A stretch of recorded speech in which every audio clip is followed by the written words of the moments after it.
بسم اللہ الرحمن الرحیم۔ السلام علیکم۔ تاریخ دعوت محمدیہ صلی اللہ علیہ وآلہ وسلم میں حضرت عباد بن بشر رضی اللہ تعالیٰ عنہ کا نام سنہری باب کی حیثیت رکھتا ہے۔ اگر آپ انہیں عبادت گزاروں میں تلاش کریں تو متقی، پرہیزگار، شب زندہ دار اور رات بھر قرآن مجید کی تلاوت کرنے والوں میں ملیں گے۔ اگر آپ انہیں جوان مردوں میں تلاش کریں گے تو انہیں بہادر، نڈر، جرأت مند اور اللہ کا نام بلند کرنے کے لیے معرکوں میں بے خطر کود جانے والا دیکھیں گے۔ آپ انہیں حکمرانوں میں تلاش کریں گے تو انہیں طاقتور، امانت دار اور مسلمانوں کے مال کے محافظ پائیں گے۔ بے شمار خوبیوں کی بنا پر ام المومنین رضی اللہ تعالیٰ عنہا نے ان کے اور ان کی قوم کے دیگر دو اشخاص کے متعلق ارشاد فرمایا: انصار میں 3 اشخاص ایسے ہیں کہ فضل و شرف میں کوئی ان سے بڑھ کر نہیں۔ وہ تمام ایک ہی قبیلے بنو عبد الاشہل کے فرد ہیں۔ سعد بن معاذ اور عباد بن بشر۔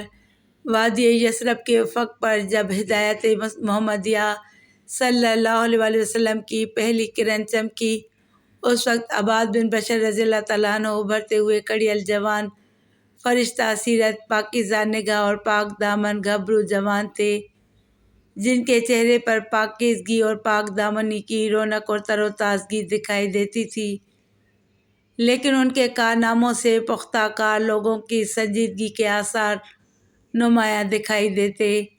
حالانکہ ابھی انہوں نے عمر کے 25 بہاریں ہی تو دیکھی تھیں جب مکہ معظمہ سے آنے والے نوجوان مبلغ حضرت مصعب رضی اللہ تعالیٰ عنہ سے ملاقات ہوئی تو ایمان کی مقناطیسی قوت نے دونوں کے دل جوڑ دیے۔ اچھی عادت اور عمدہ خصائل نے دونوں کے درمیان وحدت پیدا کر دی۔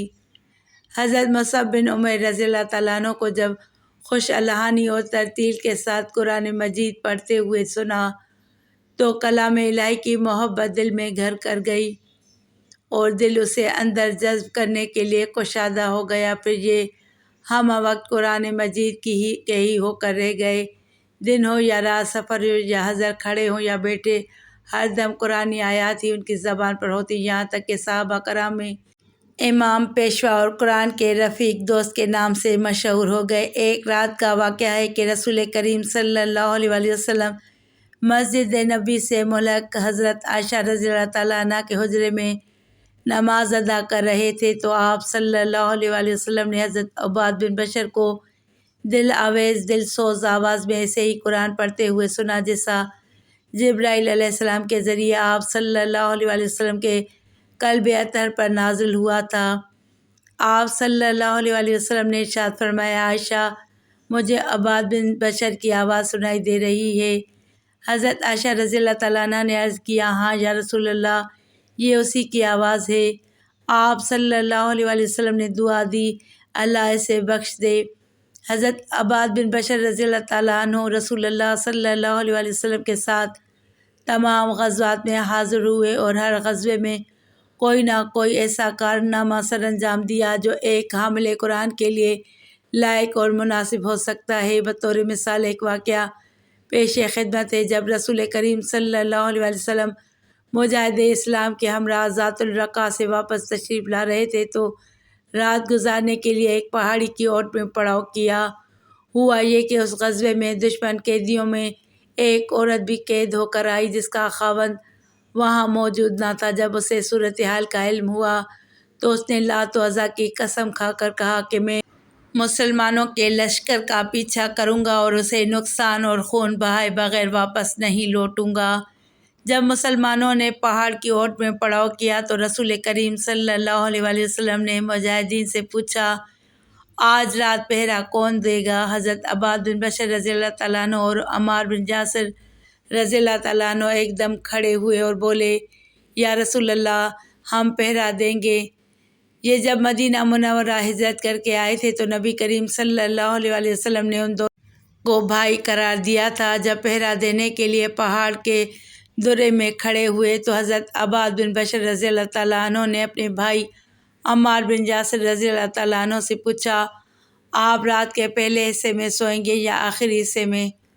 انہوں نے کہا: میں پہلے حصے میں آرام کروں گا اور آخری حصے میں پہرا دوں گا۔ یہ کہہ کر اس کے نزدیک ہی لیٹ گئے۔ رات تاریک، خنک، پرسکون اور ایمان بخش تھی۔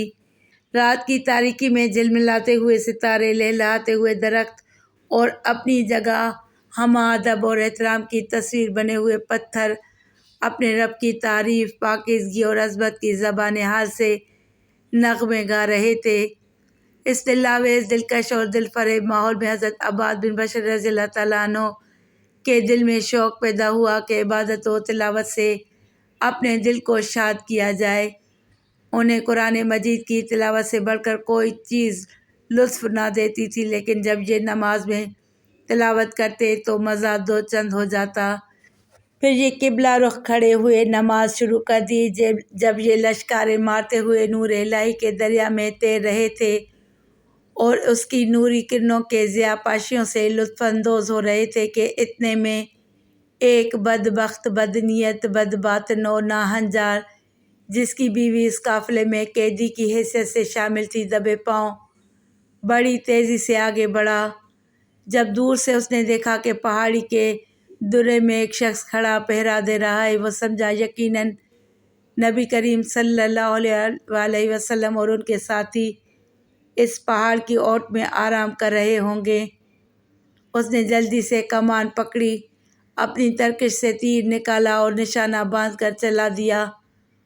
وہ سیدھا حضرت عباد بن بشر رضی اللہ تعالیٰ عنہ کے جسم میں پیوست ہو گیا۔ انہوں نے ہاتھ سے تیر پکڑا اور اپنے جسم سے نکال کر باہر پھینک دیا۔ دشمن نے دوسرا تیر مارا، وہ بھی ان کے جسم میں پیوست ہو گیا۔ انہوں نے اسے بھی نکال کر پرے پھینک دیا۔ اس نے تیسرا تیر مارا، وہ بھی آپ کے جسم میں پیوست ہو گیا اور یہ پہلے دو تیروں کی نسبت زیادہ گہرا لگا، لیکن انہوں نے اسے بھی کھینچ کر پرے پھینک دیا۔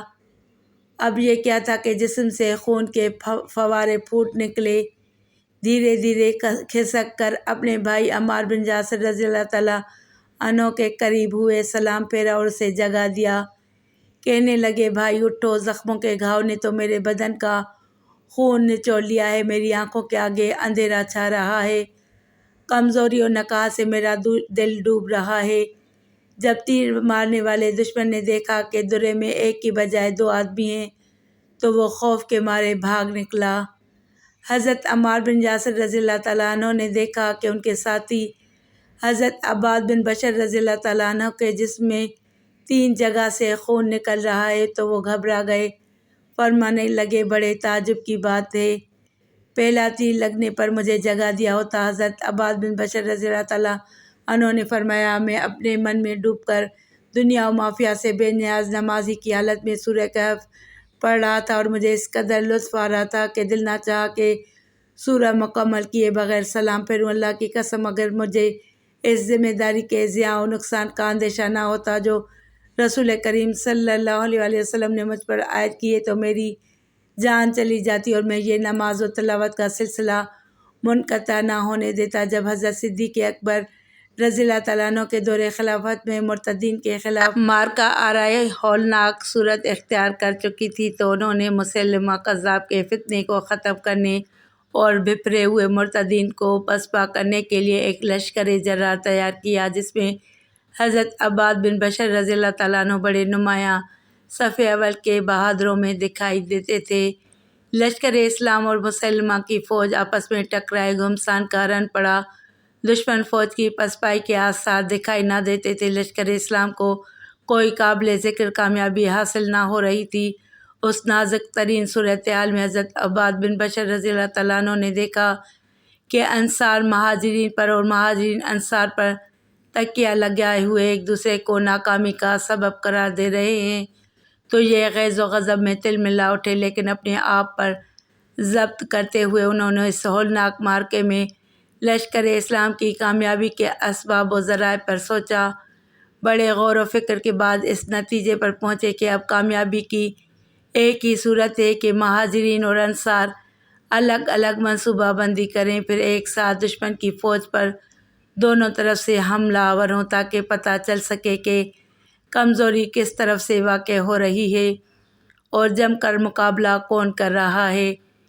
ایک رات جب لڑائی پورے شباب پر تھی، حضرت عباد بن بشر رضی اللہ تعالیٰ عنہ کو نیند آئی تو خواب میں کیا دیکھتے ہیں کہ آسمان کا دروازہ کھلا، میں اندر داخل ہوا تو دروازہ بند کر دیا گیا۔ صبح ہوئی تو میں نے یہ خواب حضرت ابو سعید رضی اللہ تعالیٰ عنہ کو بیان کیا اور ساتھ ہی خواب کی تعبیر بتاتے ہوئے کہا، اے ابو سعید رضی اللہ تعالیٰ عنہ، اللہ کی قسم اس خواب میں مجھے شہادت کا اشارہ دیا گیا ہے۔ جب دن چڑھا، لڑائی شروع ہوئی تو حضرت عباد بن بشر رضی اللہ تعالیٰ عنہ ایک ٹیلے پر چڑھ کر آواز بلند پکار کر کہنے لگے، اے انصار لوگوں سے الگ ہو جاؤ، اپنی تلواروں کی نیامیں توڑ ڈالو، دیکھو تمہاری طرف سے اسلام میں کوئی آنچ نہ آنے پائے۔ پورے جوش و جذبے سے یہ بات بار بار دہراتے رہے، یہاں تک کہ آپ کے پاس 400 افراد جمع ہو گئے، جن میں حضرت ثابت بن قیس، حضرت برا بن مالک اور رسول کریم صلی اللہ علیہ وآلہ وسلم کا شمشیر بردار حضرت ابو دجانہ رضی اللہ تعالیٰ عنہ بھی موجود تھے۔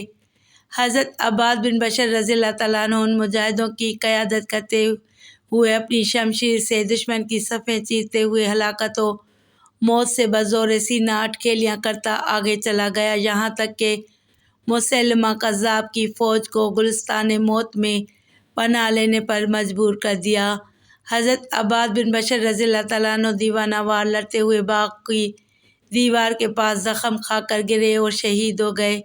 دشمن کی تلواروں، نیزوں اور تیروں کے زخموں سے ان کا بدن چھلنی ہو چکا تھا، چہرے پر اس قدر زخم تھے کہ پہچانا نہ جاتا تھا۔ زخم کے ایک نشان کی بنا پر ان کی نعش کی شناخت ہو سکی۔ ویڈیو کو لائک کر کے چینل کو سبسکرائب کریں اور گھنٹی کے نشان کو دبائیں تاکہ میری آنے والی ہر نئی ویڈیو کا نوٹیفیکیشن ملے۔